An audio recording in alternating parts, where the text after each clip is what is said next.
Les amis, j'ai regardé pour la première fois Koe no Katachi, plus connu sous le nom A Silent Voice. C'était juste génial. Alors pourquoi j'ai regardé A Silent Voice?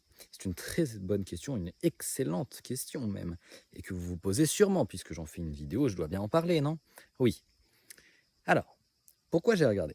Eh bien parce que ça m'intéressait de voir comment étaient abordées dans un film d'animation japonais les thématiques du suicide chez l'adolescent, du harcèlement, et aussi parce que je savais que le harceleur en question était le personnage principal et qu'il était sur un chemin pour se repentir de tout ça, qu'il avait profondément changé et ça m'intéressait de voir comment tout ça a été abordé, puisque ce sont des cas que je connais très bien, sans donner plus de précision, et ça a été effectivement abordé de façon très pertinente. C'était une œuvre qui est totalement magistrale et qui, je pense, ne peut être comprise que par ceux qui l'ont vécu. Je donne un exemple. Je pense, et ce n'est que mon humble avis, vous me donnerez le vôtre dans les commentaires, vous me direz si vous avez vécu des choses et si, comme moi, vous pensez la même chose, ou alors si vous n'avez rien vécu et que mon avis se vérifie sur vous ou non.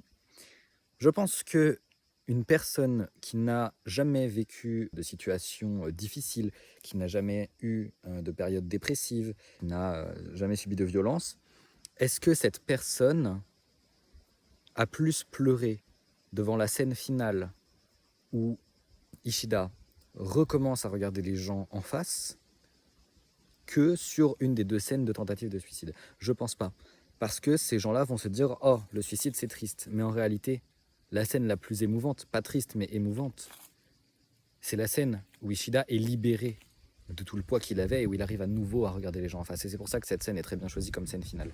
Ce qui me fait d'ailleurs presque penser que c'est une autobiographie de l'auteur du manga. Alors je ne sais pas si c'est un homme, mais à vérifier.